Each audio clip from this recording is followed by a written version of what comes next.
In this video, we'll be talking about algebraic expressions. In algebra, you'll be looking at mathematical statements that involve not only numbers, but also letters. We'll see letters used in two different ways. First, we have constants. A constant is a letter or a symbol that represents a fixed real number. Now, we may not specify what that value is, but the value doesn't change. We typically use the letters A, B, and C to represent constants. We also have variables. A variable is a letter or a symbol that represents an unknown or unspecified real number, whose value might vary. Sometimes a variable might represent one specific real number, and other times a variable might take on multiple values. We typically use the letters X, Y, and Z to represent variables. So now we're ready to talk about algebraic expressions. An algebraic expression is a mathematical statement that can contain real numbers, variables, and operations such as addition, subtraction, multiplication, division, exponents, and/or radicals. Let's look at some examples of algebraic expressions. Something like 1 over x plus 3 times x is an example of an algebraic expression. I have real numbers like 1 and 3. I have the variable x, and I have operations like division, addition, and multiplication. Another example might be something like x squared plus 5 times x plus 6. Our real numbers, variables, and operations can also be combined in complicated ways. So something like the square root of x minus 2 divided by x cubed plus 7 times x is another example of an algebraic expression. Our statements can also have more than one variable. So something like x times y minus square root of z is another example of an algebraic expression. One thing to note is that when we have a product of a real number with a variable, or a variable with another variable, we sometimes omit the product symbol. So in our first example, 1 over x plus 3 times x is sometimes written as 1 over x plus 3x without that multiplication symbol.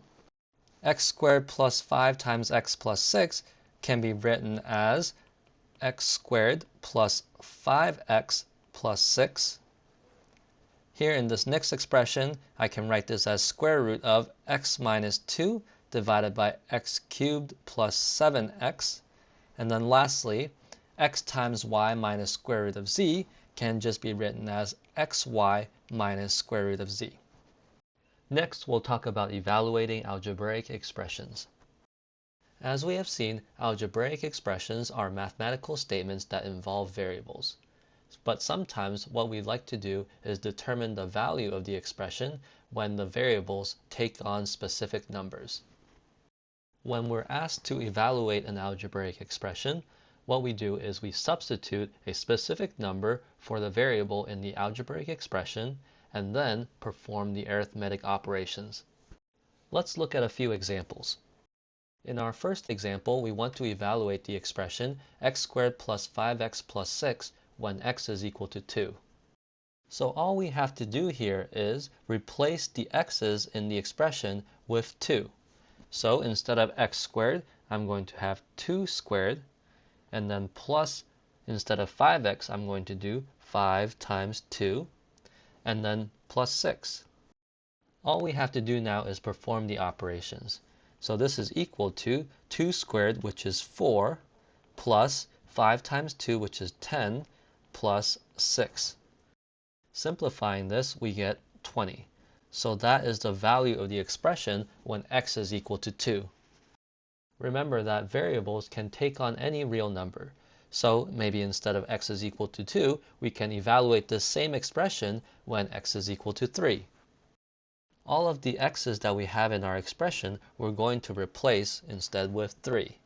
So we have 3 squared plus 5 times 3 plus 6.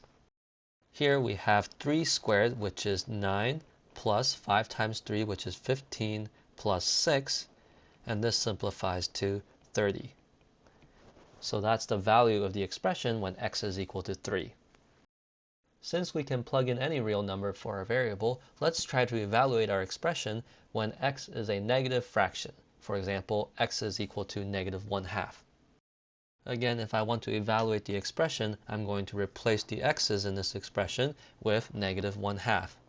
So instead of x squared, I have -1/2 squared plus, instead of 5x, I have 5 times -1/2, and then plus 6. When I do -1/2 squared, this gives me +1/4. Then I have 5 times -1/2, which is -5/2, and then plus 6. I can simplify this by getting a common denominator for each of my fractions, and that common denominator is 4. So for my first fraction, I have 1/4. -5/2 can be rewritten as -10/4, and then lastly, plus 6 can be written as plus 24/4. Combining these fractions together, we get 15/4 or 3.75. So that's the value of the expression when x is equal to -1/2. Let's now consider a different expression. Let's say I want to evaluate the expression 1 over x plus 3x when x is equal to 2/3. So each x in our expression will replace with 2/3. So I have 1 over 2/3 plus 3 times 2/3. When I have 1 over a fraction, what that does is it flips the fraction. So 1 over 2/3 is 3/2. Then we have plus 3 times 2/3. Since I have a 3 in the numerator and a 3 in the denominator, those will cancel out, leaving me with just plus 2. Let's simplify this by getting a common denominator. So this is 3/2 plus 4/2, which adds up to 7/2, or 3.5. So that's the value of our expression when x is equal to 2/3. Let's look at one last example where we have multiple variables in our algebraic expression. So let's evaluate the expression x times y minus square root of z when x is equal to 2, y is equal to 3, and z is equal to 4. When we want to evaluate an expression with multiple variables, we want to replace each of the variables with their specific number. So here I'm going to replace the x with 2, the y with 3, and the z with 4. So the expression x times y becomes 2 times 3, and then minus square root of z becomes minus square root of 4. This simplifies to 6 minus 2, which gives me 4. So that's the value of our expression x times y minus square root of z when x is equal to 2, y is equal to 3, and z is equal to 4. Next, we'll be talking about polynomials, which are a specific type of algebraic expression. A polynomial is an algebraic expression that consists of sums of powers of a variable.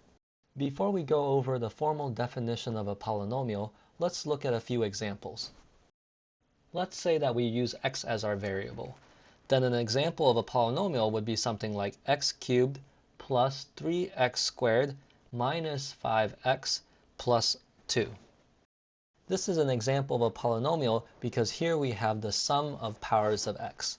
We have x to the third power plus some multiple of x to the second power plus some multiple of x to the first power plus a constant 2, which can be thought of as 2 times x to the 0th power.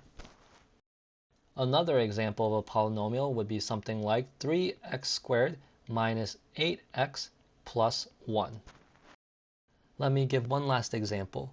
Something like negative 2x to the 5th plus 4x cubed minus 3x would be another polynomial. So in all of these examples, I am taking multiples of powers of x and adding them up together. In general, a polynomial is an algebraic expression of the form an times x to the n plus an minus 1 times x to the n minus 1 summed up through a1 times x plus a0. In our expression here, x is our variable, and a0, a1 through an minus 1 and an are constants. These constants are called the coefficients of the polynomial. We use the subscripts 0, 1, n minus 1, and n to indicate which power of x they're multiplied to. One thing to note is that the powers of x are always non-negative integers. The largest power of x that's in our expression is called the degree of the polynomial, and the coefficient that's multiplied to it is called the leading coefficient. Let's look at our examples again. In our first example, we have x cubed plus 3x squared minus 5x plus 2. We would say that this polynomial has degree 3 because the largest power of x that's in our expression is x cubed. Here, the leading coefficient is 1 because that's the number that's multiplied to x cubed, even though it's not explicitly written there. In our second example, the polynomial 3x squared minus 8x plus 1 is a polynomial of degree 2 because the largest power of x there is x squared. The leading coefficient in this case would be 3 because 3 is multiplied to x squared. Lastly, the polynomial negative 2x to the fifth plus 4x cubed minus 3x is a polynomial of degree 5, and the leading coefficient is negative 2. So that's where we'll stop for this video. In our next video, we'll talk about adding polynomials.